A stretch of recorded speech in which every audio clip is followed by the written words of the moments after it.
Hi everyone, welcome to स्वीपिक classes. Guys, I am Ankit Kaushal. Hopefully आप अपने घर में सब अच्छे होंगे। तो गाइस, अच्छे रहिए, ध्यान रखिए अपना।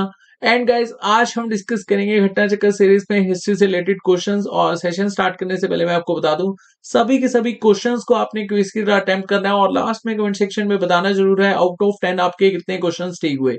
तो चलिए सेशन को स्टार्ट करते हैं। क्वेश्चन फर्स्ट है, Tarikh Firoz Shahi are written by, option A है जियाउद्दीन बर्नी एंड अमीर खुसरो। ऑप्शन बी है जियाउद्दीन बर्नी एंड शाम से Siraj Afif. And option C है शाम से Siraj Afif and Isami. And option D है शाम से सिराज अफीफ एंड मिनहाज सिराज। बहुत ही अच्छा क्वेश्चन है। वीडियो को पॉज कीजिए, 5 सेकंड का टाइमर ऑन कीजिए और इस क्वेश्चन का सही आंसर मार्क कीजिए। होपफुली अभी तक आपने इस क्वेश्चन का सही आंसर मार्क कर लिया होगा। तो यहाँ पर ऑप्शन बी बिल्कुल सही हो जाएगा, शहाबुद्दीन बर्नी एंड शाम से सिराज अफीफ। अब देखो, इस क्वेश्चन को आपने याद कैसे करना है। और तारीख फिरोज शाही में हमें 1265 से लेकर 1357 तक की जानकारी प्राप्त हुई है। मतलब दिल्ली सल्तनत में कौन कौन से रूलर्स ने रूल किए हैं। और इसको आपने याद कैसे करना है। 1265 में दिल्ली सल्तनत के रूलर बने थे गयासुद्दीन बलबन। और 1351 में दिल्ली सल्तनत के रूलर बने थे फिरोज शाह तुगलक। एक बार हम दिल्ली सल्तनत को थोड़ा सा डिस्कस कर लेते हैं। तो देखिए, दिल्ली सल्तनत में 5 डायनेस्टीज ने रूल करा है। स्लेव डायनेस्टी, और स्लेव डायनेस्टी के फाउंडर कौन थे? कुतुबुद्दीन ऐबक। और कुतुबुद्दीन ऐबक के बाद नेक्स्ट रूलर बनते हैं इतुलमिश, देन रजिया सुल्तान। और उसके बाद इतने इंपॉर्टेंट रूलर है नहीं जैसे बहराम शाह। और आपने रजिया सुल्तान के बाद यहाँ पर याद रखना है गयासुद्दीन बलबन। और उसके बाद यहाँ पर स्लेव डायनेस्टी का रूल खत्म होता है 1290 में। और 1290 में यहाँ पर रूल स्टार्ट होता है खिलजी डायनेस्टी का। खिलजी डायनेस्टी के तीन ही रूलर हैं, जलालुद्दीन खिलजी, और उसके बाद अलाउद्दीन खिलजी एंड मुबारक शाह खिलजी। अब देखिए, खिलजी के बाद यहाँ पर रूल स्टार्ट होता है 1320 में तुगलक्स का। और तुगलक के फाउंडर कौन थे? गाजी तुगलक। गाजी तुगलक के बाद जोना खान। और गाजी तुगलक ने रूल करा था 1325 तक। 1325 से लेकर 1351 तक रूल करा था जोना खान ने। और जोना खान के बाद यहाँ पर 1351 में रूल स्टार्ट होता है फिरोज शाह तुगलक का। फिरोज शाह तुगलक के 6 साल के बाद तक हमें इस बुक में जानकारी प्राप्त हुई है। और फिरोज शाह तुगलक का जैसे ही रूल समाप्त होता है उसके बाद तुगलक के इतने स्ट्रॉन्ग रूलर थे नहीं, और इसी वजह से हमारे प्यारे भारत में 1398 में तैमूर ने आक्रमण कर दिया था। और फिर तैमूर ने अपने पपेट्स को यहाँ पर रूल करने के लिए कहा था। तो यहाँ पर सैयद डायनेस्टी का रूल स्टार्ट होता है। और इससे एक दो क्वेश्चन ही पूछे जाते हैं, ज्यादा इंपॉर्टेंट है नहीं सैयद डायनेस्टी। और सैयद डायनेस्टी का रूल खत्म होता है 1451 में। और 1451 में लोधी डायनेस्टी यहाँ पर रूल करना स्टार्ट करती है। लोधी डायनेस्टी से तीन ही रूलर आपने याद रखने हैं, और जो इम्पोर्टेंट भी है, बहलोल लोधी जो कि फाउंडर थे। उसके बाद सेकंड रूलर थे Sikandar Lodhi. And last ruler थे इब्राहिम लोधी। और इनको हराकर बाबर ने मुगल इरा की यहाँ पर शुरुआत करी थी। तो होपफुली दिल्ली सल्तनत आपको यहाँ पर थोड़ा सा याद आ गया होगा दिल्ली सल्तनत से रिलेटेड। और एक सेशन हम दिल्ली सल्तनत का डिस्कस भी करेंगे जहां पर आपके सभी के सभी डाउट्स भी क्लियर हो जाएंगे। तो ये क्वेश्चन आपको क्लियर हो गया।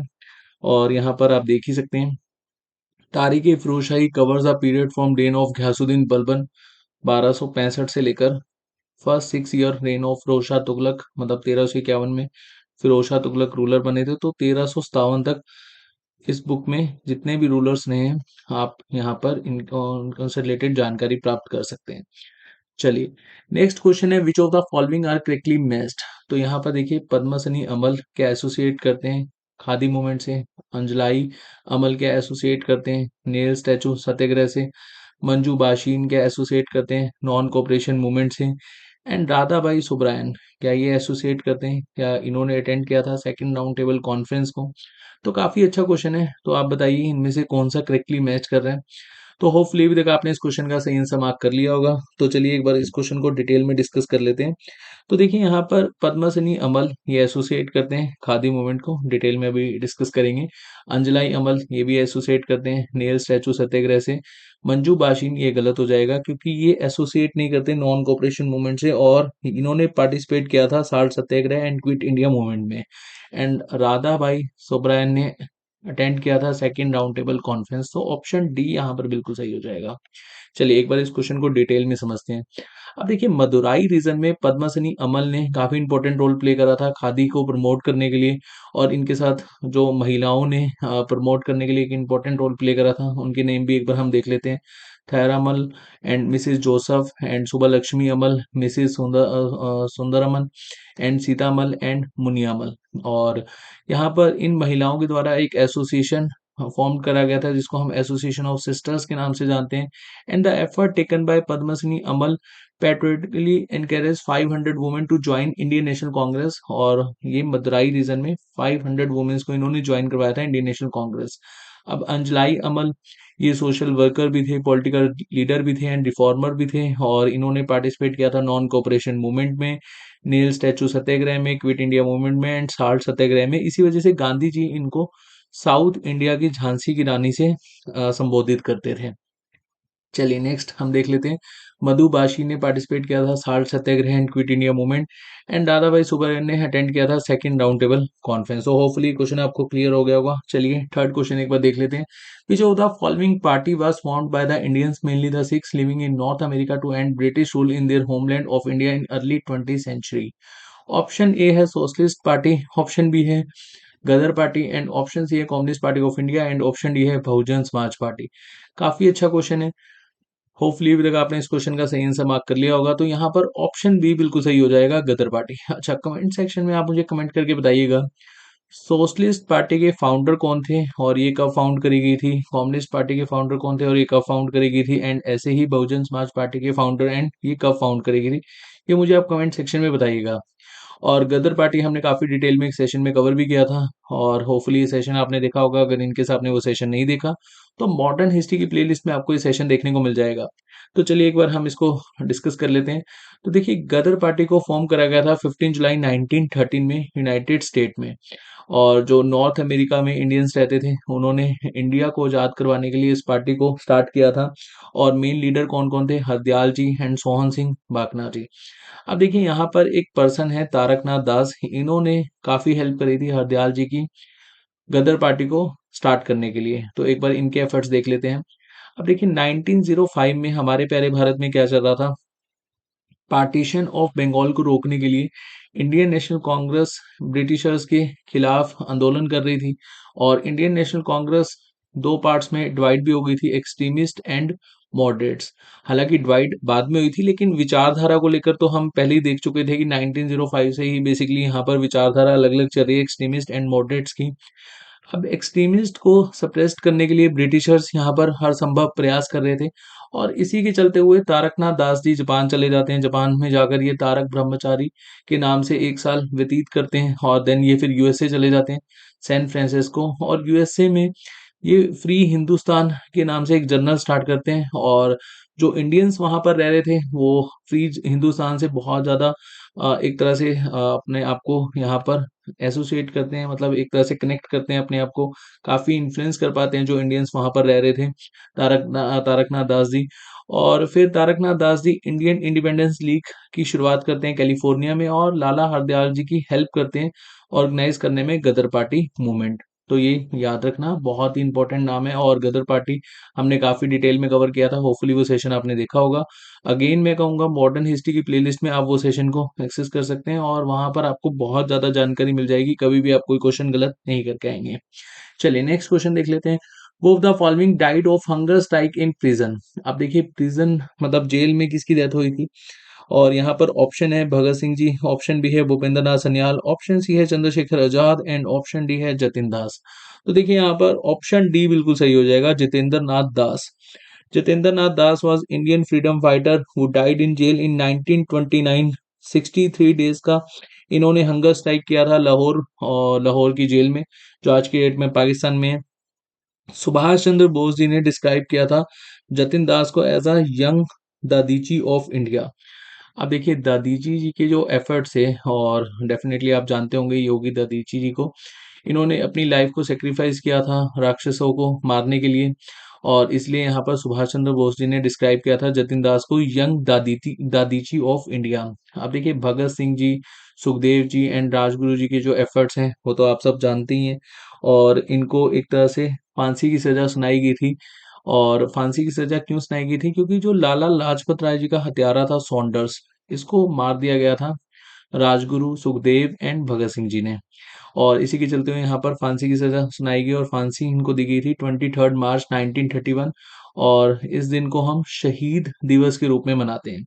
And Bhupendra Nath Sanyal was a yogacharya, writer, poet, और इनकी एक बुक है जो बहुत बार हमारे एग्जाम में पूछी जाती है, क्रिया योगा। और होपफुली यहाँ पर चंद्रशेखर आजाद जी के एफर्ट्स आप सब जानते होंगे, और फ्रीडम मूवमेंट को लेकर उन्होंने काफ़ी अपना योगदान दिया था। तो फिर कभी हम उनसे रिलेटेड क्वेश्चंस कवर करेंगे। अभी के लिए हम फिफ्थ क्वेश्चन देखते हैं, which of the following was not included in Mahatma Gandhi constructive program. तो देखिए, ऑप्शन ए है कॉन्स्टिट्यूशनल रिफॉर्म, ऑप्शन बी है खादी, ऑप्शन सी है Hindu Muslim unity, and option D है रिमूवल ऑफ अनटचेबिलिटी। तो देखिए यहाँ पर बहुत ही इजी क्वेश्चन है, ऑप्शन ए बिल्कुल सही हो जाएगा, कॉन्स्टिट्यूशनल रिफॉर्म्स। तो एक बार हम कंस्ट्रक्टिव प्रोग्राम देख लेते हैं गांधी जी के। तो खादी को काफी प्रमोट किया था, और अनटचेबिलिटी आपको याद आ रहा होगा, हरिजन समाज की नींव रखी थी गांधी जी ने। जब पूना पैक्ट साइन हुआ था B R Ambedkar ji and Gandhi ji के बीच में 1932 में, और उसके बाद हरिजन समाज की नींव रखी थी गांधी जी ने। और विलेज इंडस्ट्री, जो स्मॉल स्केल में इंडस्ट्री को हमेशा प्रमोट करते थे गांधी जी। और इसको आप ऐसे भी याद रख सकते हैं, कोऑपरेटिव सोसाइटी को लेकर काफी ज्यादा प्रमोट करते थे Gandhi ji. And basic education सबको मिलना चाहिए, और वर्नाकुलर लैंग्वेज में मिलना चाहिए, मतलब जो रीजनल लैंग्वेज है, जो प्राइमरी एजुकेशन है वो उसमें मिलना चाहिए, और बाद में जो हायर एजुकेशन है उसके लिए बेशक यहाँ पर इंग्लिश को लेकर वो पढ़ें, या कोई भी लैंग्वेज को यहाँ पर वो लेकर पढ़ सकते हैं, लेकिन बेसिक एजुकेशन सबको मिलना चाहिए। वुमेन एजुकेशन को लेकर उन्होंने काफी कुछ एफर्ट्स करे, और वुमेन रिफॉर्म्स की हमेशा बात करते थे। एंड प्रोविंशियल लैंग्वेज, मतलब ऐसे ही आप समझ लो कि जो वर्नाकुलर लैंग्वेज है, मतलब जो बेसिक एजुकेशन है वो प्रोविंशियल लैंग्वेज में ही होना चाहिए। और national language and economic equality, मतलब यहाँ पर अमीर ज्यादा अमीर ना हो जाए और गरीब ज्यादा गरीब ना हो जाए। तो इस विचारधारा से गांधी जी हमेशा चलते थे। चलिए नेक्स्ट क्वेश्चन देख लेते हैं। Who was the first group leader of Rudri Navagaon movement of 1930। अगर आपसे क्वेश्चन पूछा जाए रुद्री नवागांव मूवमेंट ये किससे एसोसिएट करता है, तो आपने याद रखना है फॉरेस्ट सत्याग्रह, सॉरी फॉरेस्ट सत्याग्रह अपने यहाँ पर याद रखना है, फॉरेस्ट सत्याग्रह। और यहाँ पर हम देख लेते हैं फर्स्ट ग्रुप लीडर कौन थे, पंडित सुंदरलाल शर्मा, नारायण राव मेघवाल, एंड श्यामलाल एंड बाबू छोटेलाल श्रीवास्तव। तो यहाँ पर ऑप्शन डी बिल्कुल सही हो जाएगा, बाबू छोटेलाल श्रीवास्तव। बस दो ही क्वेश्चन पूछे जाते हैं, बाबू छोटेलाल श्रीवास्तव कौन से सत्याग्रह से एसोसिएट करते हैं, फॉरेस्ट सत्याग्रह, और या फिर रुद्री नवागांव मूवमेंट ऑफ 1930 के ये ग्रुप लीडर थे। चलिए, और ये कहाँ पर मूवमेंट हुआ था, तो ये भी आपने यहाँ पर याद रखना है, छत्तीसगढ़ में। नेक्स्ट क्वेश्चन है, Kushal Konwar was hang during the quit India movement, civil disobedience movement, and sepoy mutiny and non cooperation movement. तो देखिए, Kushal Konwar Indian Assam freedom fighter थे, और ये ओनली मार्टन हुए थे हमारे प्यारे भारत में जब क्विट इंडिया मूवमेंट चल रहा था। तो ऑप्शन ए बिल्कुल सही हो जाएगा। नेक्स्ट क्वेश्चन है, वो फाउंडेड इन 1828 द ब्रह्म समाज, या फिर ब्रह्म समाज, ब्रह्म समाज की नींव किसने रखी थी, राम मोहन राय जी ने। तो ऑप्शन ए बिल्कुल सही हो जाएगा। अच्छा, राजा राम मोहन राय जी को लेकर समृद्धि मैम ने एक बहुत ही अच्छा सेशन लिया था, और वो सेशन को देखिएगा। मैम ने काफी डिटेल में जितने भी फैक्ट्स बनते हैं ब्रह्म समाज को लेकर या फिर राजा राम मोहन राय जी को लेकर, सभी के सभी आपको बताए थे। वो सेशन भी आपको मॉडर्न हिस्ट्री की प्लेलिस्ट में मिल जाएगा, और उसके बाद जितने भी आपके डाउट्स होंगे वो क्लियर हो जाएंगे। आप देखिए, यहाँ पर ब्रह्म समाज में आपने जो दो चार फैक्ट्स हैं जो मैं आपको बताऊंगा, जो काफी इंपॉर्टेंट है और बार बार हमारे एग्जाम में क्वेश्चन पूछा जाता है। एक तो हमसे यही पूछ लिया जाता है कि ब्रह्म समाज की नींव 1828 में कहाँ पर रखी थी, कलकत्ता में। और ये मोनोथिज्म को काफी ज्यादा प्रमोट करता था, मतलब जो वेदास की थ्योरी है उसको नहीं मानता था। जो अवतार्स होते हैं, जैसे विष्णु भगवान जी के अवतार हैं, कृष्ण भगवान जी, राम जी, तो इनमें बिलीव नहीं करता था। ये मानते थे कि गॉड एक ही हैं, और आइडल वर्शिप के भी एंगेज में थे। एंड वुमेन्स एजुकेशन को प्रमोट करते थे, और जो सती प्रथा है उसको बैन करवाने में जो मेन रोल है वो किसका है, राजा राम मोहन राय जी का ही है। और राजा राम मोहन राय जी ने 1829 में विलियम बेंटी के साथ मिलकर सती प्रथा को बैन भी करवा दिया था। अच्छा, इनको राजा का टाइटल किसने दिया था, अकबर सेकंड ने। चलिए नेक्स्ट क्वेश्चन एक बार हम देख लेते हैं। अच्छा, ये भी याद रख सकते हैं आप, जैसे ये कर्मा में बिलीव नहीं रखते हैं ब्रह्म समाज, और process of death and rebirth इसमें भी बिलीव नहीं रखते हैं। चलिए, वो among the following was the founder of the Arya Mahila Samaj in early 1880s। बहुत ही अच्छा क्वेश्चन है कि आर्य महिला समाज की नींव किसने रखी थी? स्वामी दयानंद सरस्वती जी ने, स्वामी विवेकानंद जी ने, रामाबाई रानडे ने, या फिर पंडिता रामाबाई ने? तो देखिए यहाँ पर ऑप्शन डी बिल्कुल सही हो जाएगा, पंडिता रामाबाई। और इनके बारे में हम थोड़ा सा अच्छे से डिस्कस कर लेते हैं। आर्य महिला समाज was establish by Pandita Ramabai इन 1882 इन पुणे। और मेन ऑब्जेक्टिव क्या था? Create awareness about women's education और विडो रीमैरिज के लिए काफ़ी इन्होंने एक तरह से योगदान दिया था पुणे वाले रीजन में, कि जो विडोज हैं उनकी रीमैरिज होनी चाहिए। और इसके चलते हुए इन्होंने एक शारदा सदन भी खोला था, और एजुकेशन मिले वुमेन्स को। अच्छा, चाइल्ड मैरिज के अगेंस्ट में थे ये भी आपने यहाँ पर याद रखना है। And Pandita Ramabai was famous social worker as well as great scholar. और इन्होंने बाइबल को ट्रांसलेट किया था मराठी में, और ब्रिटिश गवर्नमेंट ने इनको केसरिया हिंद की उपाधि दी थी 1919 में, या केसरिया हिंद का मेडल दिया था 1919 में। बात एक ही है। चलिए आज का लास्ट क्वेश्चन, वो which leader of Mandi princely states was convicted in Lahore conspiracy case? काफी अच्छा क्वेश्चन है, और ये हमें पंजाब का जो स्टेट पीसीएस एग्जाम होता है उसमें ये क्वेश्चन देखने को मिला था।